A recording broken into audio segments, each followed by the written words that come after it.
right. Hey, what's going on, everybody? This is Tim Vixay with my crippled friend. This is episode 18. We are down here in Cozumel, Mexico with a big Lifewaters group. We're doing some scuba diving.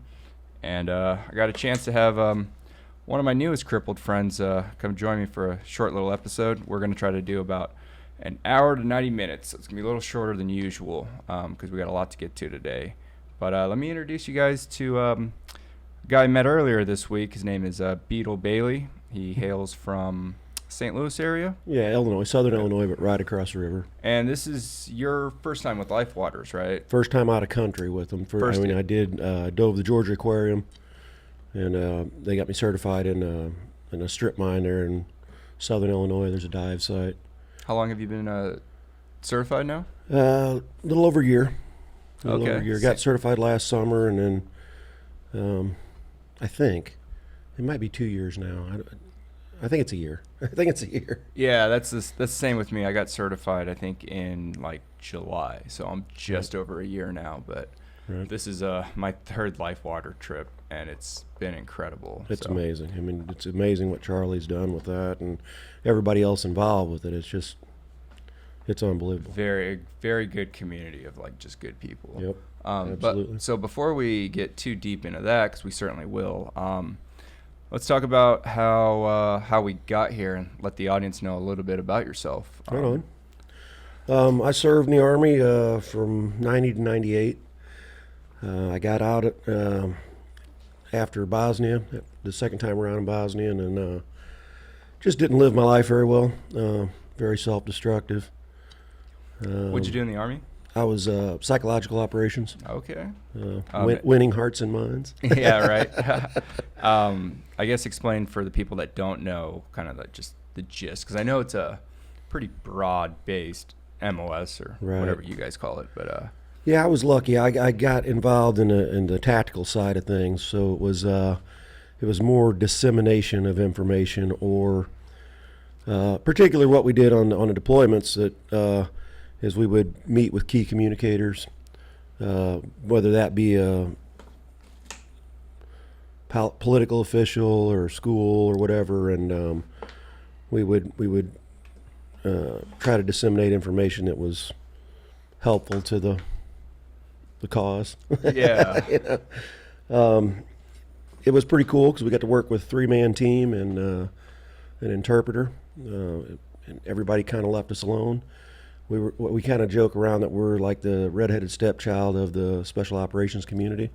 Yeah. Because we're not as cool as the... Nobody's making movies about you guys. Right. We're not as cool as the Rangers and all that, but we get to hang out and deploy with them guys a lot and do some cool stuff. So it was good stuff. Well, I certainly feel like it's an important part of the big war machine, or an important component of like the battlefield. That, for sure. Nobody's ever gonna make a movie about support guys or the guys that aren't, the straight door kickers and trigger pullers. But no, it's very effective. And we actually World War II, Germany used it so kind of innovative and really pioneered obviously it's the enemy and that was bad stuff, but they were really kind of the first to go after a big psychological campaign. Yeah. Not only with the enemy, but with their own people.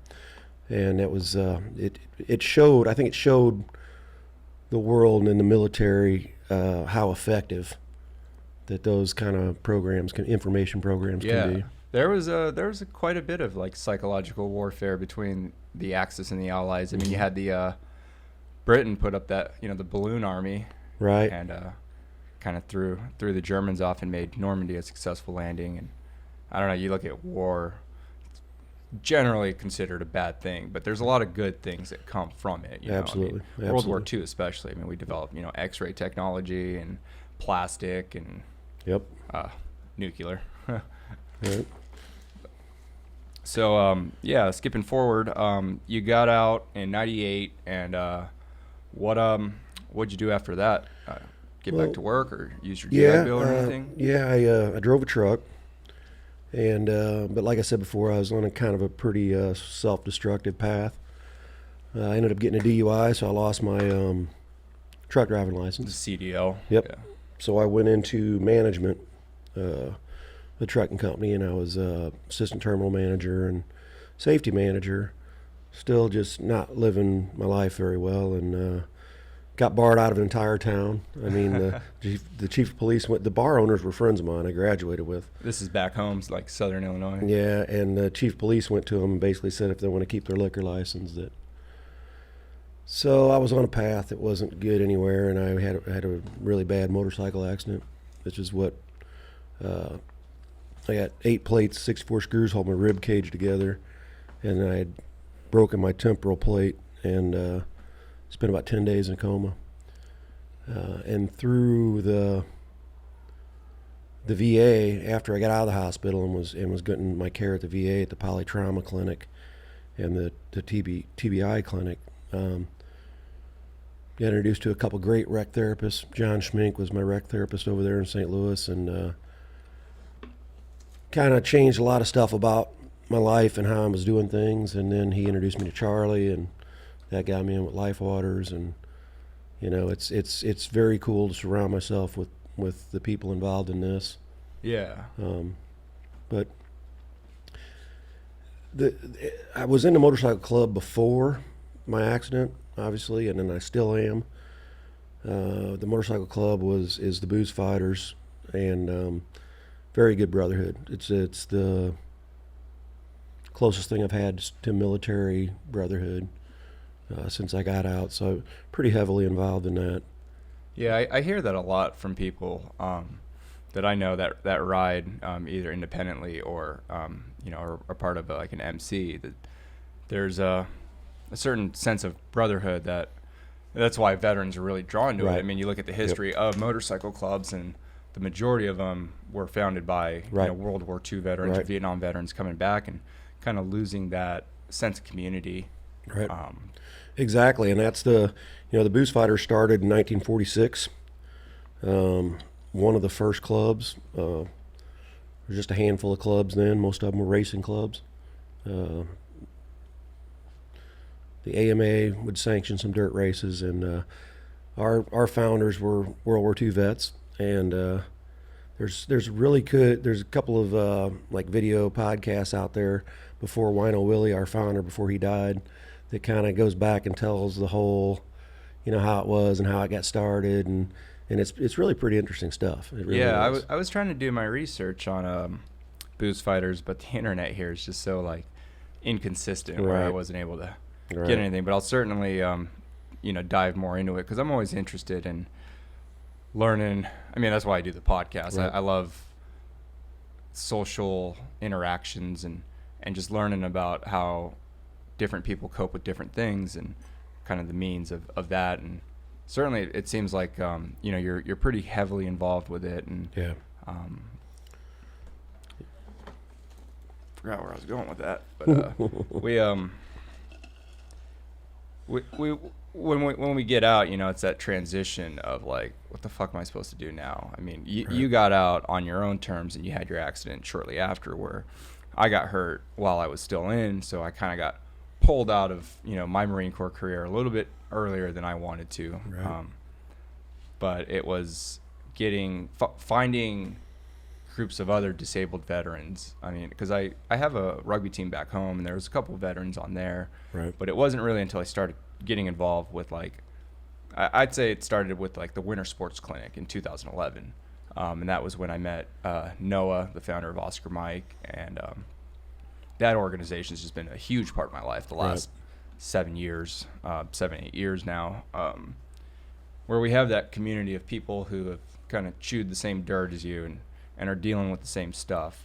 And you might have bad days, but you're always going to be able to rely on one of those brothers to, in a sense, kind of inspire you. Or absolutely, or and give you not just inspiration or positive feedback, but it's a brotherhood. So it's people that'll slap you upside the head and tell you you're being a dipshit. They'll let you know when you're fucking up, or right.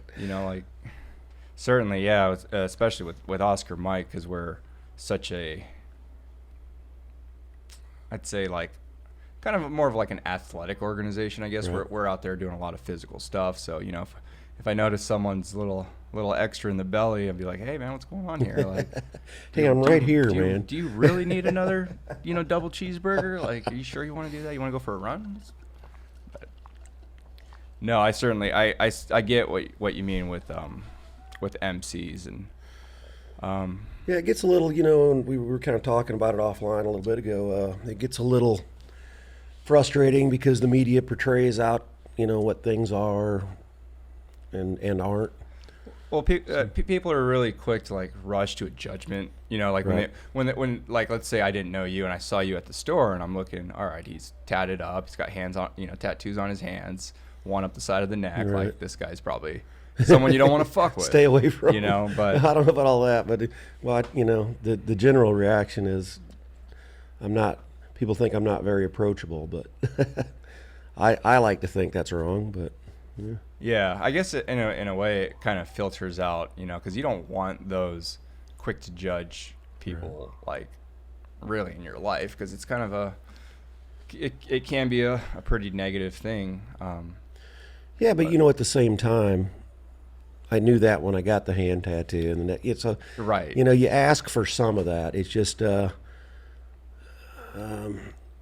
can't really bitch about the stereotype if I'm going to perpetuate it, but I try to when I make friends and develop relationships with people, I try to tell them what it's really about and that kind of thing. So Yeah, we were everybody talking, thinks it's Jax on Sons of Anarchy. right. We or- were talking before we started recording about just kind of the misconceptions that Hollywood kind of Right. pushes, because I mean you can frame it in a way where it's an exciting story to tell, but that's all it is. It'd be like saying the James Bond movies are an accurate depiction of right. espionage, Right. and we know an actual James Bond type character, they're more desk jocks and Right. kind of more geeks and guys that just kind of more blend in, versus the suave spy that has all the cool gadgets. And, Yeah, I'm definitely not the suave biker.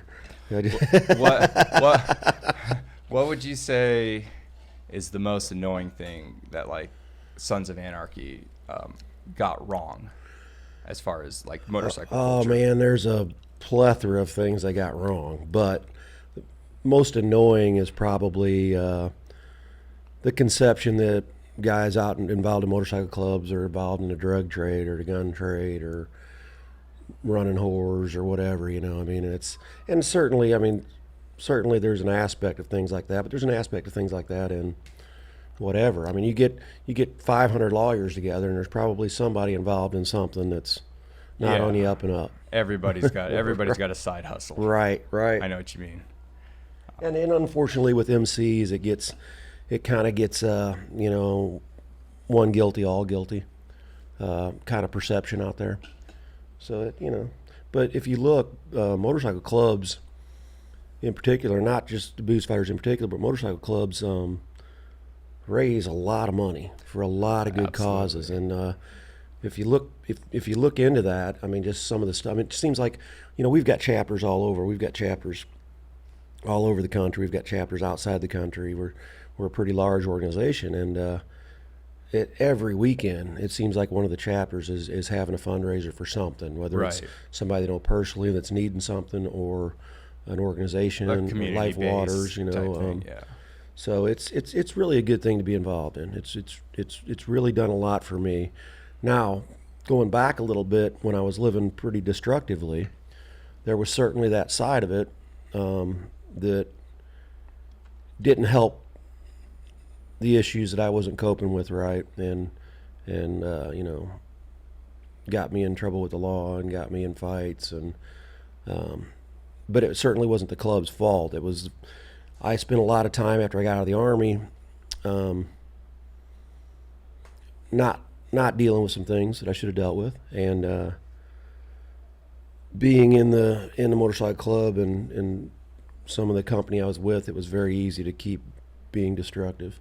So it wasn't until my accident really that I got a whole new lease on life. We talked about my neck tattoo, but the funny thing about this neck tattoo, from a distance looks all gangster and shit, but it says, now there's a turnabout, maybe because I'm trying. And it's Sister Hazel lyrics. And and I got it after my accident and after my change in life, and it, kind of sums up where I'm at. The accident was the worst and the best thing that ever happened to me. Yeah, sure. I tell people all the time, breaking my neck certainly saved my life. Right. I had zero plans to make it past 30. Right. I wanted to do 8 years in the Marines and get on as many combat deployments as possible. And then afterwards, I didn't really have a plan for that. I just kind of wanted. I was really drawn to. I never owned a motorcycle, but I was thinking maybe afterwards getting one and just kind of touring the world. Right. Riding a bike down to like South America or across Europe. It's really good wind. We call it wind therapy, and Right. it's really similar to diving, because when you're on the bike, and you can get helmets with comms in them, and you can whatever, but it still comes down. It's you and the open and going down the road, and there's a lot of time for some mindfulness, I guess, if you will. Some good like self-reflection and right.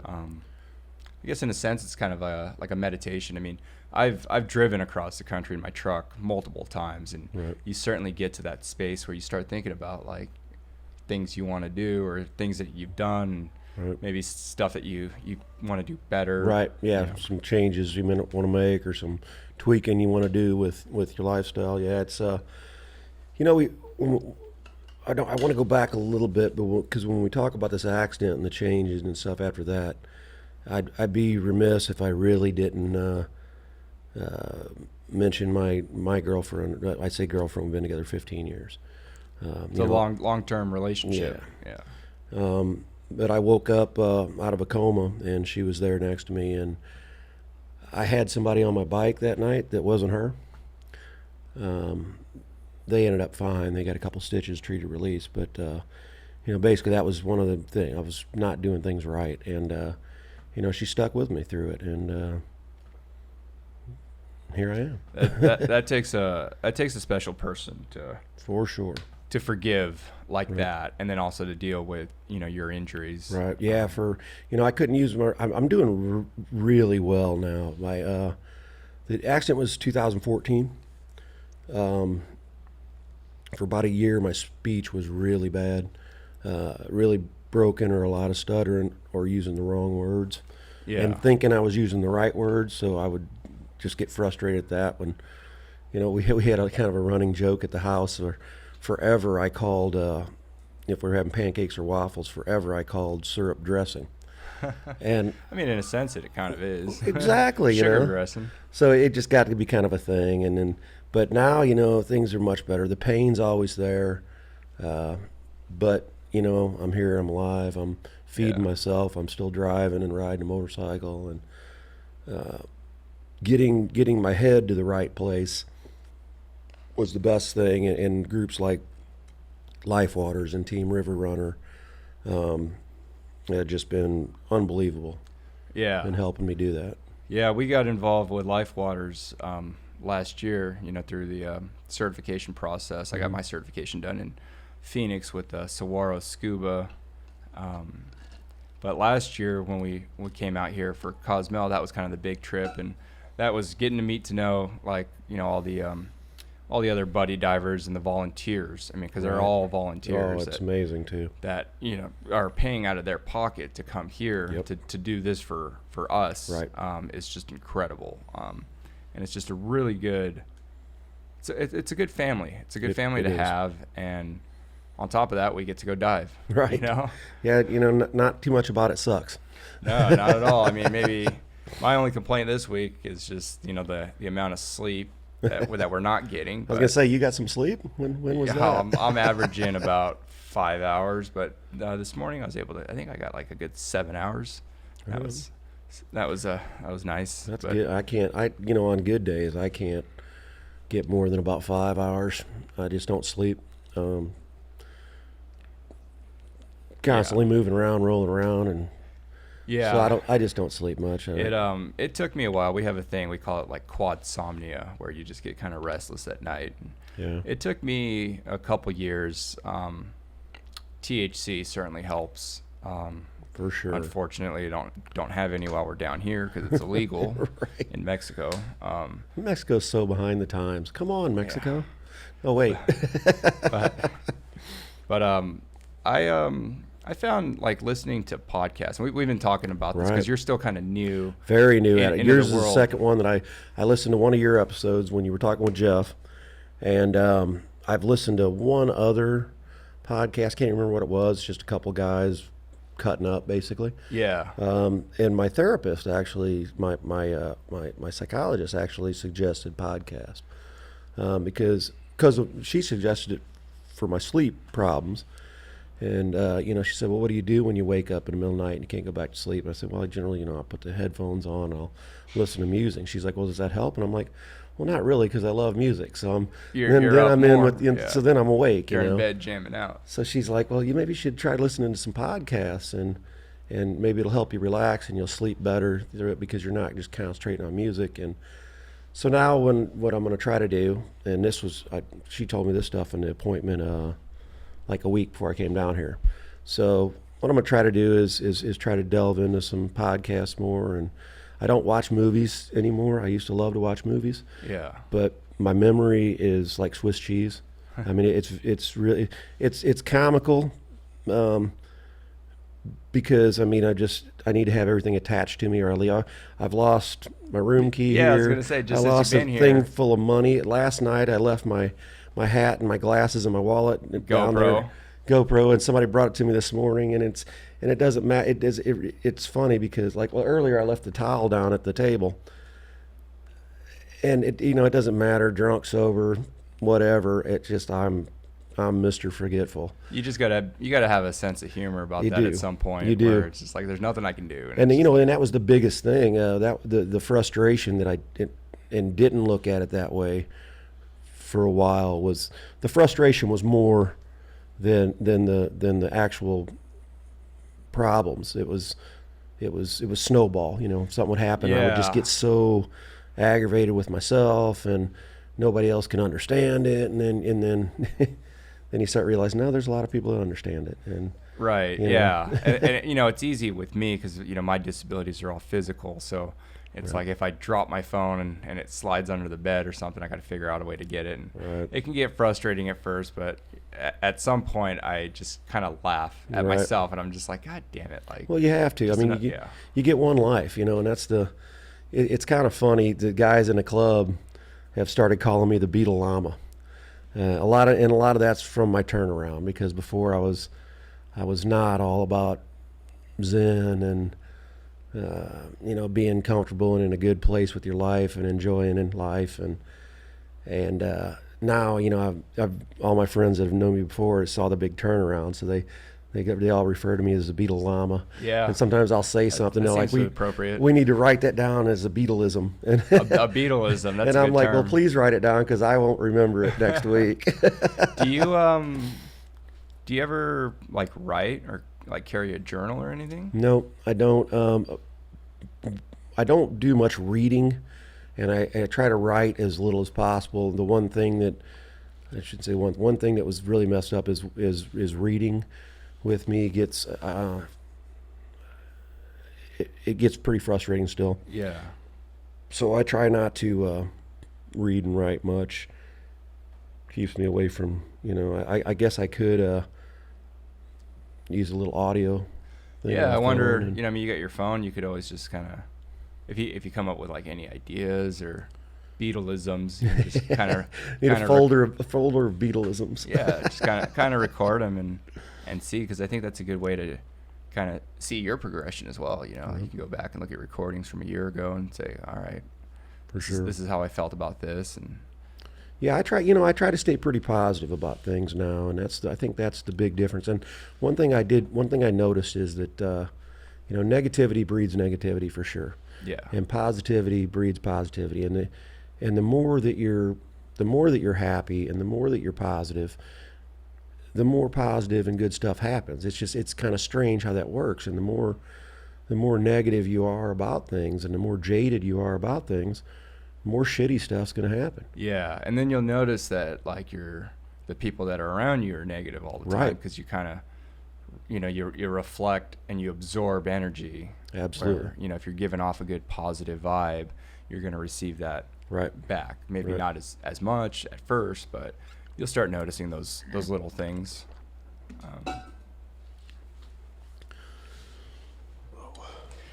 So we got you down here with the Lifewaters dive group, and this is your first dive trip out of the country. Right. You did Georgia. What'd you think of that? Oh, that was amazing. Touch on that real quick. I got to do that a couple times with them, and you know, getting in the water with the 30-foot whale shark, you know, and the giant Manta Rays. Oh yeah, and you know, and it kind of puts in perspective of it's a good thing they only eat, you know, the plankton or whatever, the filter feeders they are, because man, those things are massive. And I was lucky enough to hitch a little ride with one of them. When I went down the first time, I dove the first day, and my middle son went with me, and he snorkeled the second day, so I snorkeled with him. So we're up there snorkeling on top, and this whale shark decided I was in his path. So he just proceeded to move me about 15, 20 feet, which was amazing. Like you were nothing. Oh yeah, it was amazing. And you know, they're not as soft as they look. No, yeah, they have to have thick skin. Yep. It's the jungle out there. Yep. You know, you look at how deep and big, massive the ocean is, and just the things that we don't know about it, and the creatures that are in it. That you know, fortunately, we're land dwellers, and we've completely removed ourselves from the food chain. Right. Yeah, we've stepped off of that pinnacle of being at the top when we get into their world, but it's been amazing. It's been amazing. Yeah. So how does that compare to diving here in the ocean? Well, you know what? It's really similar. In my very short diving experiences, because it's crystal clear. They've got some really good you know, artificial reef structures and stuff down there. They've got a very big variety of fish are in there. I mean, black tips, and so in my opinion, it was a good. I'm glad I did that first before I came down here. Yeah. But then, man, out here, you know, like you go over that, or you go out to the wall, and you see that dark blue beyond it. Yeah, and you realize, wow, you know, this is the ocean. This is who knows what's out there, you know. And diving the wreck the other day was probably one of my favorite things, going in there and going through the bowels of the ship and just kind of swimming around inside. I really enjoy the reef, and I really enjoy all the marine life. It was just something kind of cool about being down in that wreck and being below deck. I don't know if that's like, because we're both military guys, but I absolutely love wreck diving. To me, that's me. I always, you know, say one day I'm hoping I get enough experience and money to go to, what is it, Shook Lagoon? Yeah. Because I've seen. I was talking with Bill about that, and he's been a couple. Matt's been a couple times. That's going to be. I would consider that kind of the pinnacle of my diving experience for sure. Right now. Like, that's my ultimate goal would be to hopefully get rebreather certified, and then go to Shook Lagoon, because there's just something really cool about. I mean, the ocean just kind of preserves all that history, you know. And like I was telling Bill about, there's one ship down there that still has a Japanese soldier strapped to an operating table. Really? Yeah. Wow. Yeah, because the U.S. came in and we just jacked up this Japanese fleet, and so it's the highest concentration of wrecks I knew anywhere that. in the world. So there's all sorts of ships and airplanes. But yeah, the wreck dive this time around was a little bit weird because of the current. The current all week's been just thrashing. Yesterday was by far the best dive that we had, I think, as far as manageable current, where you were able to just kind of float along, and the location we were at, I believe it was Palacar Horseshoe. Yep. Just the reefs and the swim throughs and the canyons of reefs that you're just you feel like you're flying. You know, if the water wasn't there, you're essentially just kind of like flying through like Zion Canyon or amazing. Me and Cher went down. Speaking of Zion, a little caveat, I guess. Me and Cher went down there last year and hiked the Narrows. You know. Yeah. Oh man, things like that, things like the Reef, things like Zion, Yellowstone. I've been really involved since my accident of going places like that and just in getting away from. Whereas before, I guess, a lot of my vacations were go to Vegas or go to like cities. Miami or like whatever, and not a lot of contemplation time. And then so now I'm really and Cher loves to travel too. So now we kind of just we seek out all these national parks and the cool things to see. Yeah, man. Nature's got this really unique way of healing, as I don't know, corny as that sounds. No, that's absolutely spot on. That's spot on. Yeah, getting out into the woods and outside the light pollution and seeing the stars. Did you go on the night dive? No. Okay, so while we were on the night dive, I mean that was incredible in itself because all the other nocturnal aqua life is coming out, and finally saw an octopus for the first time. Really? Yeah, and that was cool. Got attacked by a squid. That was interesting. I remember him talking about that the other day. But just little dude. Probably about maybe the size of this microphone, and he's just kind of just floating along, and we kind of started surrounding him, and then I think KJ behind me turned on his UV light, and he didn't like that, and he just came darting right at my chest. I kind of swat at him, and I felt him hit my arm, and then move across my chest, and then just ink, this pink ink. I think it's from the UV light, but yeah, just nice. That was it. I probably lost like 500 psi of air, just laughing my ass off. We made eye contact with KJ. He's like, "Are you okay?" I was like, "Yeah," and just started laughing. Pretty cool. Man, it was. But when we got back to the boat, man, it was like I noticed the stars for the first time since I've been down here. Because even here in town, there's a little bit of light pollution, but I mean, you get outside like in southern Utah, especially towards like Capitol Reef. Right. And it's just like Star City. I mean, you're looking at galaxies and you see so many more. And I got lucky enough to be involved in a group called Honoring Our Veterans out of Jackson, Wyoming. And I went out there and did a photography.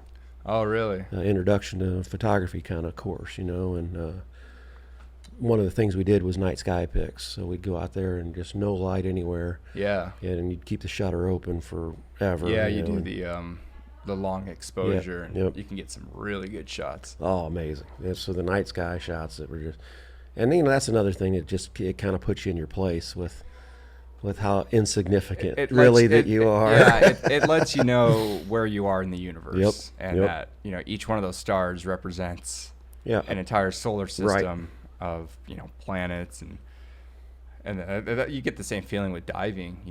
When you're down there, you're in a completely foreign world, and you're like, okay, the rules on land are a little bit different. Right. Down here, things and the whole ecosystem with I spent a lot of time when we were diving just because I had my GoPro and the little light on it, and just going up by the coral and the little stuff that you don't see when you're not right up on it, looking at all the little creatures, little I don't know what kind of fish, but the little tiny little fish in there, and the what is it that the clownfish get in, and the sea anemones. Sea anemones, and you check all that out, and you think, man, this is just a whole world that we don't know anything about, really. Yeah. It's until you get below surface, and you're just like, you look at the ocean, and it's just so vast, but it's just booming with life, and the coral, like you said, all the different shapes, colors. I wish I was more versed in it, and I probably should try to find some, I don't know, like educational videos and just learn more about it, because I think it would make the diving experience a lot more interesting if I know exactly what I'm looking at. But yeah, I'm certainly hooked on that too. Starting to learn a little bit, I'm certainly hooked on trying to find out more about what was that I saw, so I can kind of, research it or whatever. But what was one of your favorite things to look at? I mean, turtles are always like my favorite just because of the way they move about the water. I think the turtles were big plus for me, and I got some really good footage on my GoPro. Oh, nice. Swam around with one for a minute, and It was, you know, so I think, yeah, probably the turtles. Yeah. Because that's just now we did see a bunch of those lobsters down underneath the shelves. Lobsters are cool. And those were pretty neat to see them, you know, not in a tank or on a plate. On a plate, right? Yeah. Mixed up with some like linguine. Yeah. It did cross my mind when I saw it, but yeah. But no, it was it's, you know, you see them in that, you know, in their element and it's just amazing, man. The life down there is just amazing. So I think probably the favorite was a turtle. Yeah. And we actually got to go do the turtle release. Yeah. And see them hatch from the nest and scurry on down towards the ocean. Yeah. That I don't care how big of a badass you are, you know, right. when you see something like that and hundreds of those little things are, you know, as the moment they wake up, they know, like, all right, it's not safe here. We got to get to the ocean. Right. You know, 4 out of 5 of us aren't going to make it, but. Right. And that's kind of what blew my mind when the guy that was there at the release was, I don't know who asked, but somebody said, well, how many of these turtles will make it? And he said, you know, like less than 1%. Yeah. Will ever mature. And then they take like 35 years before they can even reproduce. To mature to like breeding age. Right. It gets crazy out there. You see all them little guys, and, man. You know, this time around was interesting because they had that, I don't know, it was like a seagull or something that was kind of hovering over. And yeah, he said the name of the bird. I don't remember it, but yeah, he said they like their worst predator. Yeah, and they just pick them off. Yep. And they know that, you know, the humans are there up by the nest and they're going to be down there by the shore, but once they get a little bit further out in the ocean, that's where they could pick them off. Right. Yeah, because they said, you know, they got to stay on the surface. Yeah. Almost all the time because they just don't have the breathing capacity to. Yeah, it was like every 2 feet they got to come up for right. air. Right. What was really interesting, you know, we were talking about, you know, it's just part of the circle of life and how things are. And there was a little girl there. She couldn't have been more than 7 or 8, and she's like, just shoot the bird. just shoot the bird with the arrow. And it's like, the bird's got to live too, you know. Right, exactly. Like all he's trying to do is just eat. He's not doing it to be a dick. Right. It's definitely a dick move. But from the bird's perspective, he's right. like, well, I'm gonna pick off one of these things and I'm gonna eat. For sure. But, yeah, it's when you look at, like, you know, circle of life and things like that, you kind of you're reminded, like, damn, we're really lucky to be living in the time that we do, even as humans. I mean, yep. I think this is the best time ever to be a human with, you know, medical advances and things that they can repair, because technology, instant communication, there's so much. Yeah, what kind of life would I have if I broke my neck, you know, in the 1800s? Right. Probably not a long one, you know. Right. So. Right. Yeah, probably wouldn't have got past the breaking of the neck back then. It just I'd say maybe like a week. Yep. Or what, and then, you know, succumb to like pneumonia or something. So. Right. Yeah, I coded in the helicopter, and then I coded in surgery. Of course, I don't remember any of it, you know. But so you were knocked out right away, and you were in a coma for. Well, they said that I was combative with the first responders. So, but I guess I was in shock. I don't remember anything from looking back, and the person that was on my bike was very drunk, and she fell off going around a corner, which is what caused me to threw wreck. Your balance off. And I remember looking back and seeing her halfway off the bike, and then I don't remember anything else. Dang. And so, like, you know, an accident like that too, you know, it's just, if it wasn't for modern medicine, no way. So yeah, we're very lucky. We're very lucky. Yeah, and we get to do things now that, you know, like I imagine, you know, I don't know if there was any crippled divers in, you know, the 1970s or right. 1980s, and where we're at now, it's just like, you know, I'm able to get under the water and, right. and swim, you know, pretty independently, and I guess that's what I've always been drawn to with, like, scuba diving. I was instantly hooked the moment I got underwater, completely independent of a wheelchair, you know, because right. I play rugby, and, you know, I've gone skiing and hand cycling and all that, but everything involves some sort of adaptation, where Right. scuba diving, you just get under the water and it's just you and your body again. Right. And you don't have to worry about anything that's happening above the surface, and you're just focusing on your breathing, and you try to find that zen space where you're not consuming too much air. Man, that's my big I go through so much air. I don't, my right lung's still pretty messed up. It doesn't just work as good as the left one. So I can't, I use a lot of air on land, and then I get underwater and I'm always the first one up. Like, bye guys, I'm going now. I'm out of air. But it also hopefully. could be like, it's your first time in open water, so you're a little bit excited. Right. Yeah. Got some adrenaline going and seeing so much. And I'll tell you, this trip, with the current, it's right. There was a couple where it was like, damn, I'm huffing just to stay off this reef and not crash into things. I got separated, I guess 2 days ago. I think it was 2 days ago.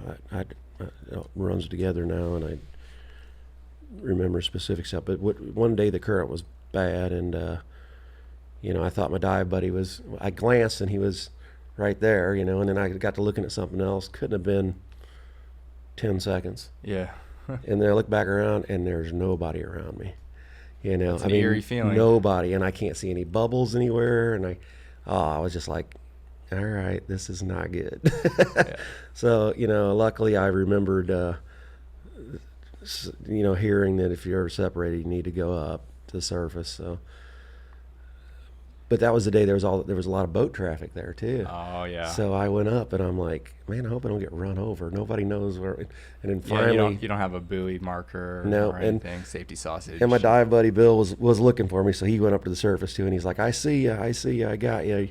You're going back down, and I had about 1,000 pounds, but I was like, I think I'm just going to get on the boat with this one and, chill out a little bit. Yeah. Because that was I don't think I was really worried or afraid that something bad was going to happen, but it was definitely hey, you need to. I guess it was a good wake-up call that you need to remember the things you're supposed to be doing. Yeah. Kind of reflect back on your training and do the proper procedures. Right, and as we've said before, my memory is not the greatest. So, when it comes to stuff like that, it was actually a good thing, because it was a good thing to kind of get me thinking, hey, look, don't just get caught up in looking at everything. And I think it's important to remember that this is still considered, it's a dangerous sport, right? And you could limit the danger, but I think as you progress, and I'm certainly still very young at this. I think I'm just over 40 dives now, but I think as you develop and the more you dive, things just kind of become muscle memory, Right. Like if I put an AR-15 in your hand right now and blindfolded you, you'd be able to disassemble that thing, no problem. Right? No, I guarantee. Like Right. your hands would just know what to do. Right. And I think scuba diving's a lot like that. I mean, this trip was a little bit frustrating. I got a new dive mask and it kept flooding, so I kept having to clear. And then on that last dive, we brought down a couple different masks and would have to just switch the mask out, and I thought that was pretty good, just training or Right. like kind of a good drill to do it in a controlled environment, because if that ever happens, Right. when I unexpectedly if my mask falls off unexpectedly, then I'm comfortable enough to know that, all right, things are gonna be okay. You just gotta calm down, keep breathing. Still breathing, right? Yeah, just keep breathing, close your eyes, and then do what you need to do. Yep. So. I feel like I'm kind of cheating you a little bit today, because I had a good night last night, and I'm still feeling the effects of it today. So I'm not sure I'm making much sense or. No, man, we've been covering a lot of good things, and we're at like 45 minutes. Oh wow! Right, 40 minutes now. So I've seen that one. Oh, dude, it goes by. This goes by so quick. There's episodes where we'll just get to talking, and I always try to keep it real casual, and that's why I like doing things like in person, because you can get on a more personal level, and I think that's what I enjoy about these podcasts, because I listen to them myself. Even like going back to like sleeping and stuff, I'll listen to podcasts at night, and every now and then I'll throw on one of mine and just listen, hear what I can do better, but then Right. also kind of just listen. And it's nice casual conversation where it's very light, where if you're trying to go to bed, you can just put it on Right. and just kind of doze off. And What got you into doing podcasts? I mean, what was the draw to that for you? And I got hooked on it. I'm still pretty new to the podcast world. I got started listening to them about 18 months ago. And it started with like the Joe Rogan podcast, Right. and he kind of keeps the similar format where it's just, he's talking with like a scientist or like an MMA fighter or another comedian, and they're just shooting the shit about anything. And right. I found that it was really interesting, and I was like, God damn, like I didn't never realize Joe Rogan knew so many like cool people, because he'll get like nutritionists on, and he'll get Right. people that are like psychedelic enthusiasts, and they'll just Right. talk about different things. And I got to thinking, I was like, I know some pretty interesting people too that are out there dealing with their disabilities or dealing with injuries, but still out there doing some cool things. Right. And I was like, well, maybe I should start a podcast that can highlight that, just because we're in a chair, or because we're dealing with PTSD or TBI or whatever it might be, that we that life goes on, and that you could still live a good full life and still do some pretty amazing things. And I mean, you're dealt a hand, and you basically got two choices: you play that hand or you fold, and yeah, there's there's no rebuys, right. Yeah, there's it's no do-overs. you No, got one shot at Yep. it. So, and that's, I think we talked about that the other night. Yep. I mean, life is like a game of poker, and we all get dealt different hands, but you don't necessarily have to have, pocket rockets. You don't have to have the best hand to win. right. You right. just gotta play. You just got to play yours, man. Yeah, and every now and then you gotta bluff and bullshit your way through Right. it. But, Right. Right. it's the podcasting thing. I mean, I guess in a way, I guess you could say it's kind of therapeutic, and Right. it also helps me get to know. I've done interviews with friends where I've known them for years, but I'll still learn something new about Right, them. You know what I right. mean? So, like for you, example, I would have never guessed you were into photography. Right. Well, that's one of the things I really enjoy when I did it. But again, which is why I want to keep diving as much as I can, because I put my camera down for 4 or 5 months, and I don't know the settings anymore to use for stuff, and Yeah. I just don't retain things very well. So I want to get to the point where I'm not, whether it's just up at the VA at the pool or down at the strip mine, I want to make sure that I'm, trying to dive a lot, because I love it, and I don't want to get to where, I'm forgetting stuff, because, I forget so much. So I love doing the photography. I loved it when I did it. Took some amazing pictures. We got a couple big ones hanging on the wall at home. We had printed out real big, and, but, I got away from it for a little bit, and then now I've got this real nice camera, and I basically take most of the pictures with my phone, because I'll do point and shoot now, because I've forgotten all easier, the and yeah. I've forgotten all the different settings stuff, and that's a little frustrating. I'd like to kind of, I think at some point I will. I know, like community colleges and stuff, I offer like classes out to community that you don't really Yeah. get credit for, but kind of can go and refresh. And I've talked about maybe doing that with photography, and Even like online, there's all sorts of resources on like YouTube on right. How to, and you can find YouTube, your specific YouTube you can Yep. find your specific camera and learn little different tips and tricks and Right. troubleshooting things, and good settings for taking pictures of the sunset, or Right. taking indoor Right. photos or whatever. And there's a whole resource out there, and it's always good to continue to learn. I mean, Yep. I was able to use my GI Bill.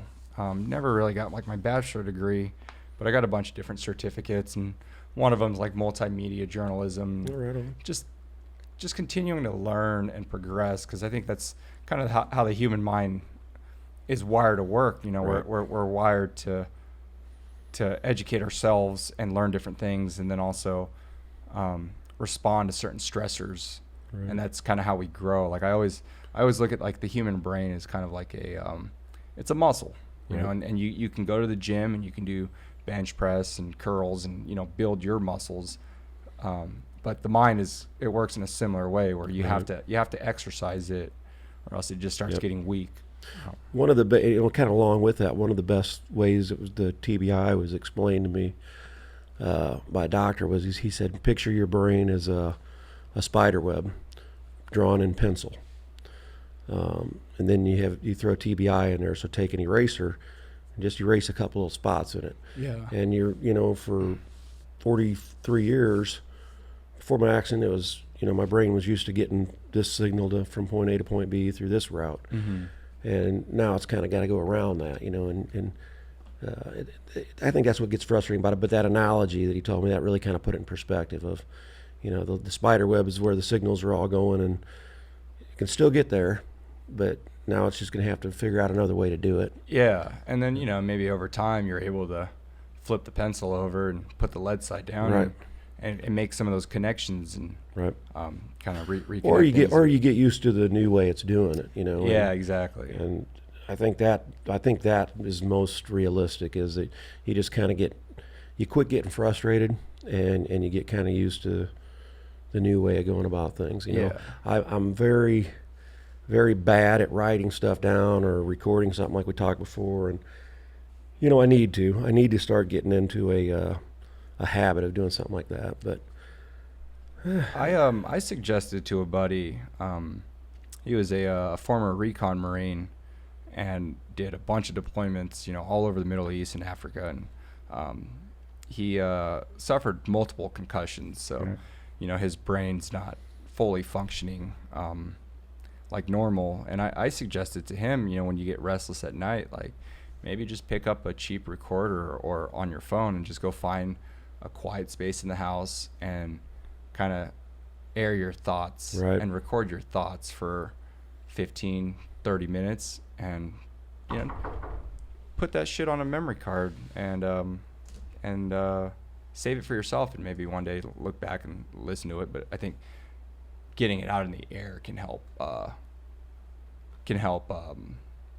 you problem solve, right, if that makes sense. Right. Want me to grab that? Yeah, someone's at the door. We're going to take a quick little break here.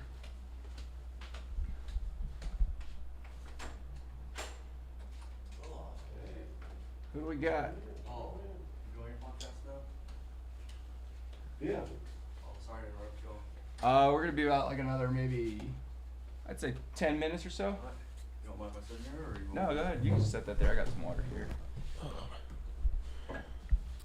All right, that was we were interrupted by Josh, who we're gonna get on Damn it, here Josh. shortly. So, yeah, the reason I wanted to kind of do shorter episodes is I don't know when I'm gonna see y'all next, Right. and certainly would. I mean, you're more than welcome to come back on the show later. Awesome, man. I And, appreciate it. Going back to what we were talking about, with the personal recordings, that's kind of what I have with this podcast, where, Right. when I started earlier this year, it was about like one episode in, and was getting some pretty good feedback from it. And one of my buddies from Canada had reached out, and he'd been on the Paralympic rugby team for a long time. I want to say he'd been in like 4 or 5 Paralympics, so he's got this world of knowledge, and was gonna retire, and I was gonna try to get him on the show.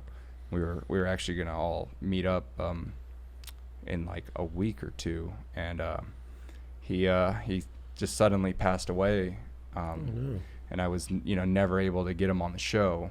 And I think, like, man, like if I would have just been able to get him on the show, now at least I have a 2.5-hour conversation, Right. that it's going to be in the forever sphere. Yep. Like, you put things on the internet, it's going to last forever. Yeah.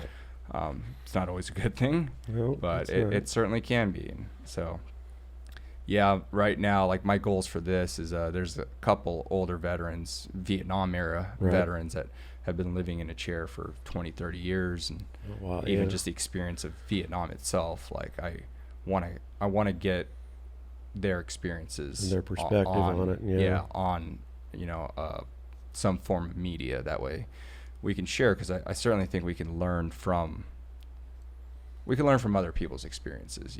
Like, obviously the experiences that you have are going to have more impact on you, but I can learn a thing or two from you, and you can learn a thing or two Well, from and me. you said earlier about, there's people that you knew for a long time, but then you get on a podcast and you learn something new about it. And, there's always something, that somebody can bring to the table that, maybe you're not aware of or maybe isn't obvious.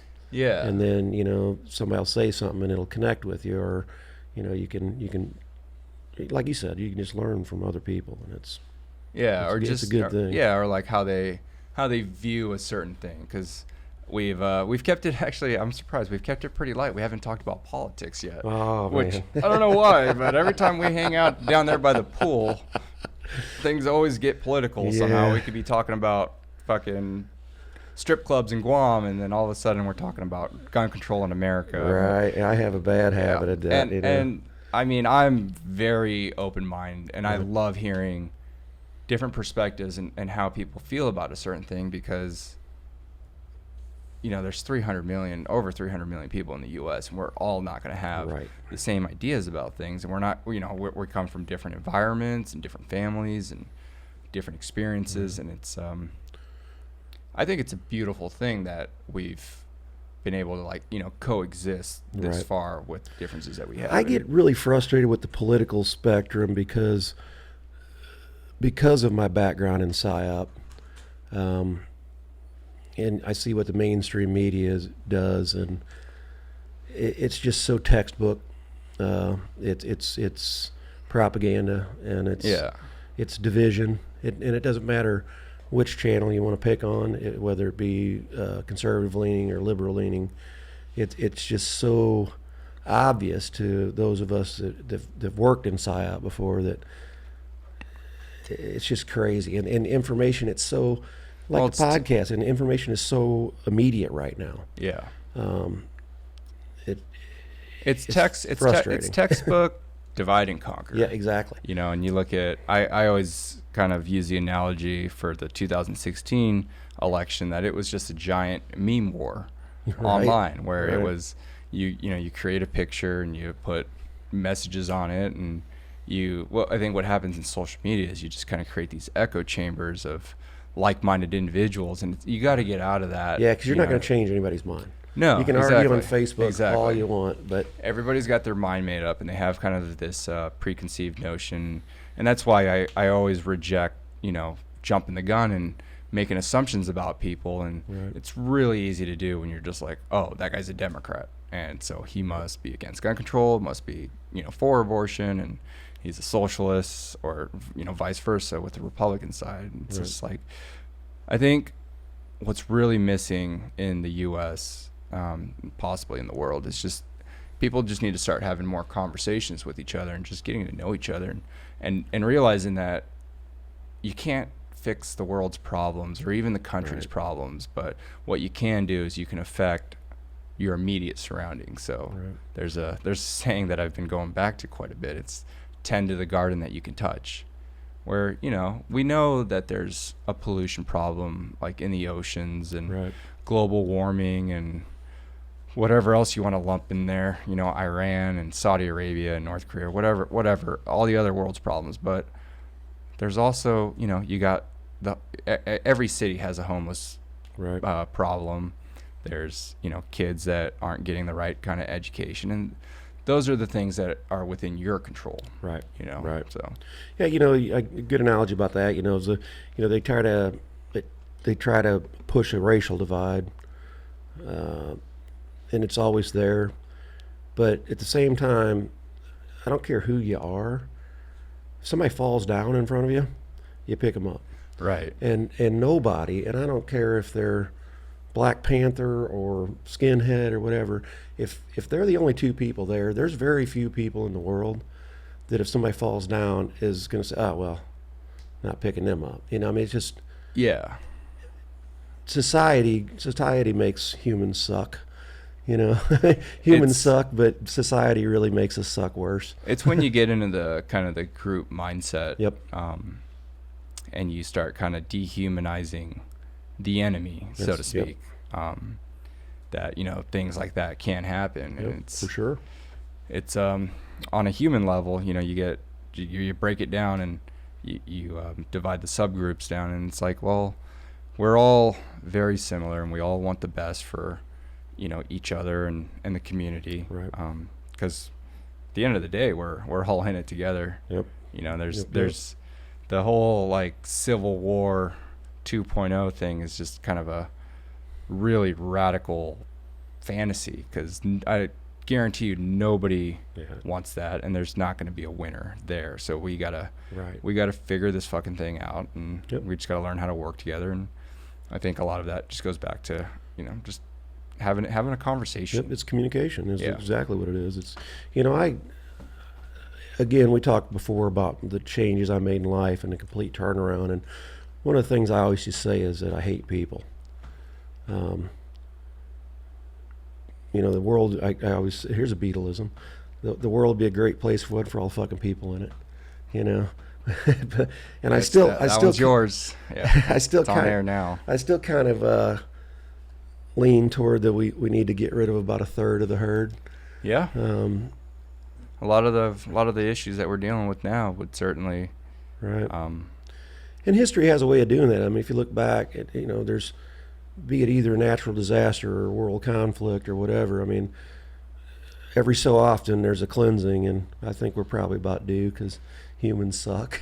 Yeah. It's when we try to convince ourselves that we're anything other than animals. Right. Just because we're wearing clothes and we're, living in an air-conditioned house, and we drive a motor vehicle, but Right. we're still a part of this animal kingdom. Yep. There's a lot of things that are instinctual, and they're, the one thing we do have is the ability to reason. So hopefully, with reason and communication, maybe we can come to amicable solutions for things. But at the end of the day, you gotta kind of just go with the flow and live your life, and right.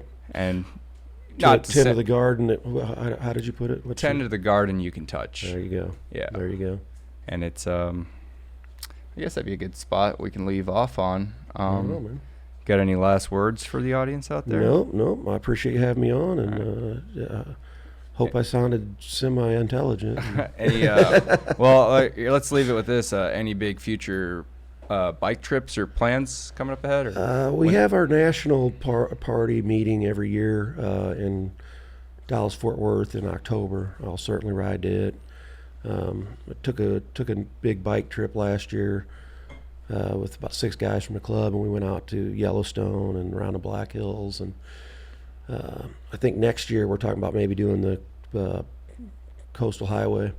Yeah, start down PCH. by Baja, and go all the way up to Oregon, and that's a gorgeous drive. And you'll have to let me know when you're in Oregon. Definitely will. The coast is only about an hour away from me, so definitely that's the plans right now. So hopefully we'll put it together, and I'll keep you posted, man. Cool, right on, buddy. Well, that'll do it for this episode. If you're gonna be out there on the roads, keep an eye out for the motorcycles.